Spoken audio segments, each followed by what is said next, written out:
Assalamualaikum warahmatullahi wabarakatuh. Hai sobat, selamat datang di channel Misteri Malam. Malam ini saya akan membawakan cerita kisah tentang kejadian mengerikan bertugas keamanan di pabrik angker. Petugas ini melihat penampakan karyawan goib. Ada yang matanya tampak keluar dari rongganya, ada pula rahangnya yang terulur panjang ke bawah, dan ada yang kepalanya hancur. Jangan lupa like, komen, dan subscribe. Nyalain juga lonceng notifikasinya agar tidak ketinggalan cerita-cerita misterius lainnya. Semoga kita diberikan kesehatan, rezeki, dan perlindungan. Amin. Tanpa lama-lama, lanjut saja ke ceritanya. Pada malam itu, seperti biasa, saya duduk di pos jaga pabrik gula tua ini. Bangunan ini sudah berdiri sejak zaman Belanda, menyimpan banyak sejarah dalam dinding-dindingnya yang berdebu.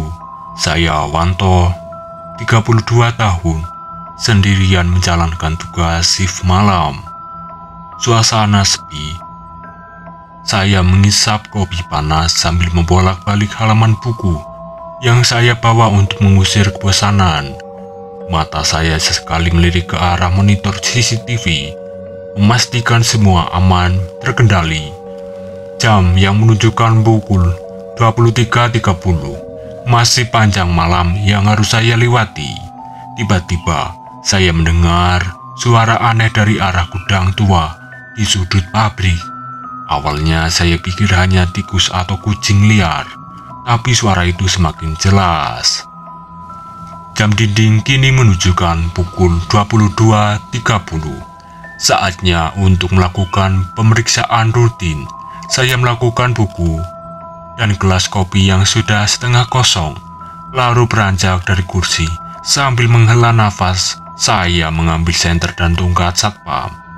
Pabrik gula ini memang sangat besar, bagian dari kompleks industri yang lebih luas.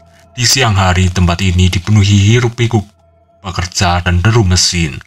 Tapi malam ini, kesunyian terasa mencekam. Meski lampu-lampu menyala terang di seluruh area, saya memulai rute patroli, menyusuri lorong-lorong pabrik yang panjang. Suara langkah kaki saya bergema di lantai beton. Cahaya dari lampu-lampu neon memantul di mesin-mesin besar yang kini terdiam.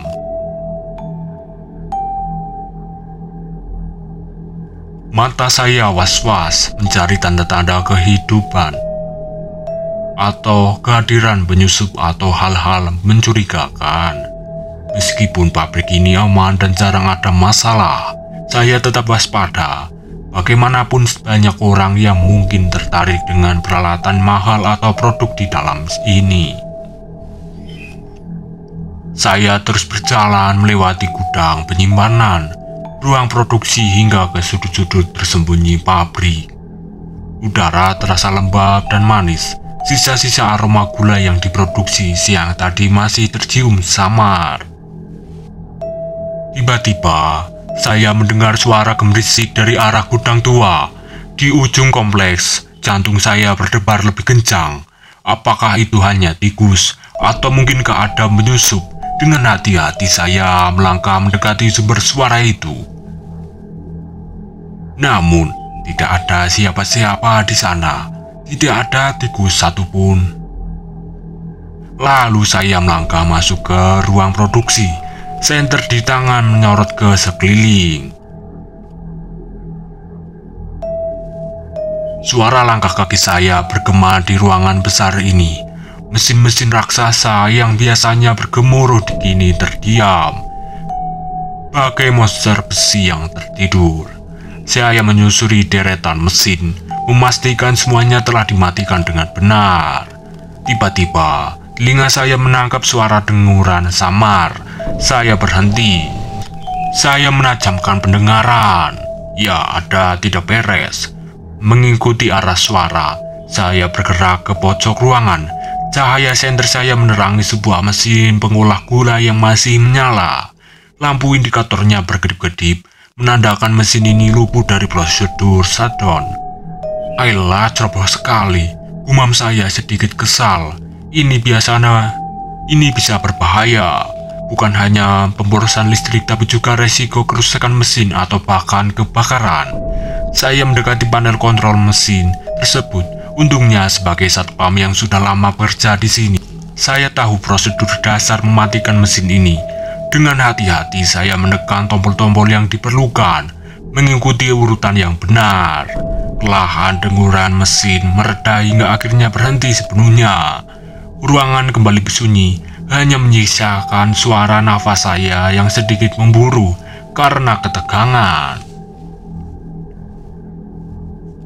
Saya pun menghela nafas lega, tapi juga membuat catatan mental untuk melaporkan kejadian ini besok pagi. Karyawan yang lalai harus diberi peringatan agar lebih teliti. Setelah memastikan sesekali lagi bahwa mesin sudah benar-benar mati, saya melanjutkan patroli. Namun pengalaman tadi membuat saya lebih waspada, apalagi yang mungkin saya temukan malam ini. Jantung saya seketika berdegup kencang. Di keheningan malam, suara tangisan wanita itu terdengar jelas dan menggema di ruangan produksi. Bulu kuduk saya meremang. Ini bukan hal yang biasa. Tanpa pikir panjang, saya bergegas memeriksa mesin-mesin terdekat, memastikan semuanya aman. Lalu secepatnya kilat berlari menuju area gudang. Nafas saya tersengal-sengal, campuran antara kelelahan dan ketakutan yang mulai merayap. Setibanya di gudang, saya bersandar pada tumpukan karung gula, berusaha menenangkan diri. Suara tangisan itu masih terdengar samar-samar, berasal dari arah kamar mandi di belakang ruang produksi. Pikiran saya berkecamuk, siapa wanita itu? Bagaimana dia bisa ada di sini? Pabrik ini seharusnya kosong pada jam segini. Atau mungkinkah ini bukan suara manusia biasa? Saya menghela nafas, berusaha mengusir pikiran-pikiran tidak rasional. Sebagai satpam, saya punya tanggung jawab untuk memastikan keamanan pabrik dan siapapun yang mungkin ada di dalamnya. Dengan tangan gemetar saya mengambil radio komunikasi. Haruskah saya memanggil bantuan? Tapi siapa yang akan percaya jika saya melaporkan suara tangisan misterius tersebut? Setelah saya mengumpulkan keberanian saya, memutuskan untuk menyelidiki. Perlahan-lahan saya melangkah keluar dari gedung, kembali ke arah ruang produksi. Senter saya pegang erat-erat, siap menerangi siapapun atau siapapun yang mungkin saya temui. Suara tangisan itu semakin jelas seiring langkah kaki saya mendekati kamar mandi. Tangan saya yang memegang tongkat satpam berkeringat. Dengan hati-hati berdebar, saya berdiri di depan pintu kamar mandi, siap menghadapi apapun yang ada di baliknya. Namun, di sana tidak ada siapa-siapa. Di dalam kamar mandi, kosong tanpa ada orang satupun. Saya pun terlonjak kaget dan saya lari secepat kilat. Dengan enggan, saya melangkah menuju gudang. Cerita-cerita karyawan tentang genderuwo yang sering mengganggu di area ini terus berdengkiang di telinga saya. Jantung saya berdegup kencang, tapi tugas tetaplah tugas. Saya memasuki gudang yang remang-remang. Senter menyorot ke segala arah. Bau apek dan debu menyerang hidung saya. Tumpukan karung dan kotak-kotak barang membentuk bayangan aneh di dinding. Saya menelan ludah, berusaha menenangkan diri. Perlahan saya menyusuri lorong-lorong sempit di antara tumpukan barang. Setiap langkah terasa berat. Sesekali saya berhenti, menajamkan pendengarkan untuk menangkap suara yang mencurigakan. Tiba-tiba di pojok gudang saya menghela nafas lega. Sejauh ini aman, namun tepat saya berpikir demikian, sebuah kotak tiba-tiba jatuh dari rak di samping saya. Dengan suara keras, saya terlonjak kaget nyaris berteriak. Dengan tangan gemetar, saya memutuskan untuk mengambilkan kotak itu ke tempatnya. Namun, begitu saya mengangkatnya, mendadak seluruh lampu gudang padam. Kegelapan pekat melimuti saya dalam sekejap. Panik mulai merayapi diri saya. Dengan tergesa-gesa saya melemparkan kotak itu ke lantai lagi. Nyaris menjatuhkannya. Tangan saya meraba-raba mencari senter yang tadi saya selipkan di ikat pinggang. Akhirnya senter ditemukan. Saya menyalakan lampunya dan mengarahkan ke kanan. Ke arah datangnya suara aneh, senter saya mulai berkedip-kedip. Cahaya melemah lalu menguat secara tidak teratur. Di tengah kehedipan cahaya itu, saya melihat sosok tinggi besar, menjulang hingga hampir menyentuh langit-langit.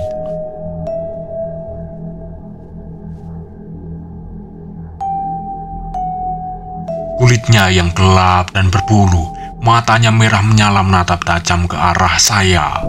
Genderuwo, saya terpaku. Tubuh saya kaku oleh ketakutan yang luar biasa. Sosok itu perlahan mengangkat tangannya yang besar dan berkutu tajam, seolah hendak meraih saya. Senter di tangannya, saya terus berkedip, membuat pemandangan mengerikan ini semakin mencekam. Nafas saya tercekat di tenggorokan. Otak saya memerintahkan untuk lari, tapi kaki saya seolah terpaku ke lantai. Keringat dingin mengucur deras, membasahi seragam saya. Dalam kehedipan cahaya senter yang semakin lemah, saya melihat mulut-mulut makhluk itu terbuka lebar, memperlihatkan deretan gigi tajam.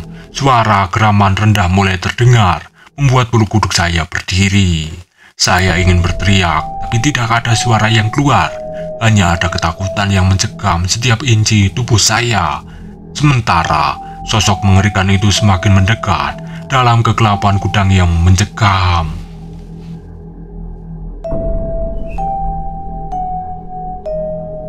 Dengan sekuat tenaga saya memaksa kaki saya untuk bergerak.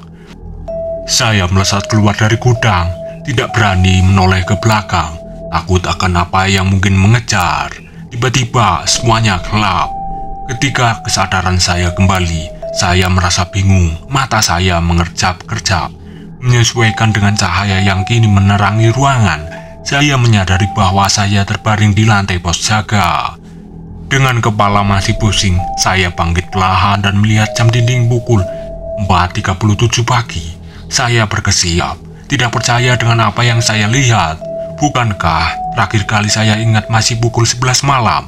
Saya mencubit lengan sendiri, memastikan ini bukan mimpi. Rasa sakit yang muncul mengonfirmasi bahwa saya benar-benar sudah bangun. Ingatan saya tentang kejadian di gudang membanjiri pikiran saya. Genderuwo itu kegelapan mencekam. Rasa takut yang luar biasa. Apakah semua itu nyata atau hanya mimpi buruk yang sangat nyata? Dengan langkah gontai, saya berjalan ke arah jendela. Fajar mulai muncul di ufuk timur. Saya memandang ke arah gudang. Semua tampak normal. Lampu-lampu menyala seperti biasa. Tidak ada tanda-tanda kekacauan.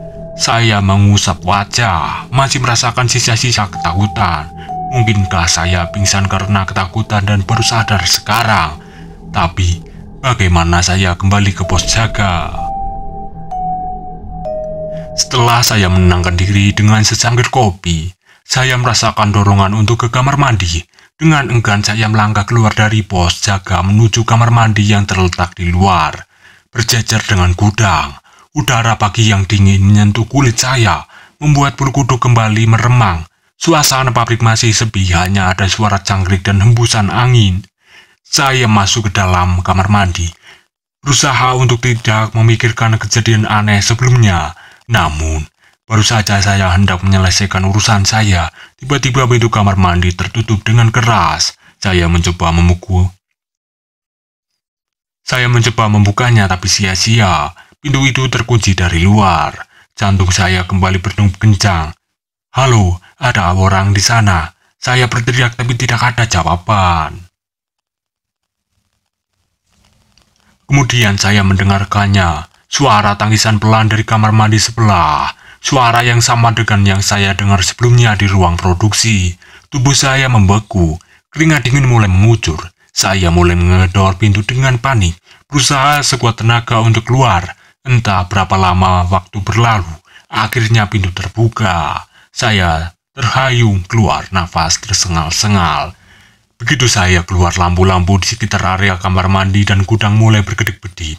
Cahaya yang tidak stabil membuat bayangan-bayangan seolah bergerak di sekitar saya. Tanpa pikir panjang, saya berlari sekencang-kencangnya menuju pos satpam. Sesampainya di sana, saya mengunci pintu rapat-rapat mencoba mengatur nafas. Namun bahkan di dalam pos yang seharusnya aman, saya pun masih bisa mendengarnya. Samar-samar suara tangisan itu masih terdengar, seolah mengejar saya. Saya duduk di kursi. Tubuh saya gemetar hebat. Apa yang sebenarnya terjadi di pabrik ini? Mengapa semua kejadian aneh ini menimpa saya pada malam ini? Padahal biasanya hanya suara biasa. Sudah beberapa minggu berlalu sejak kejadian-kejadian aneh itu. Saya masih bekerja di pabrik ini.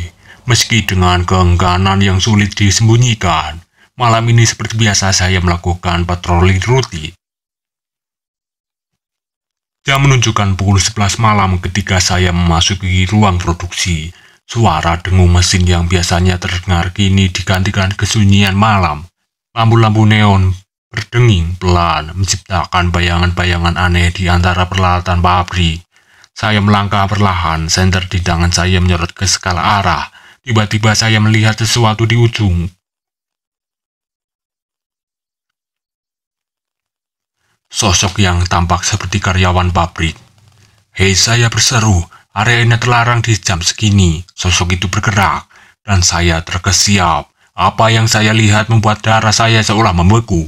Wajah karyawan itu tidak seperti wajah manusia normal. Matanya keluar dari rongganya, menggantung di pipinya yang pucat. Mulutnya menganga lebar, rahang bawahnya telur panjang hingga menyentuh dahannya. Saya terpaku, tidak mampu bergerak. Lalu sosok lain muncul di sampingnya. Yang ini lebih mengerikan lagi. Wajahnya seolah-olah terlelah remuk. Tulang-tulangnya wajah mencuat ke segala arah. Kulit yang mengelupas memperlihatkan daging merah di bawahnya. Jantung saya berdegup kencang, nafas tercekat di tenggorokan. Saya ingin berteriak, tapi suara saya hilang.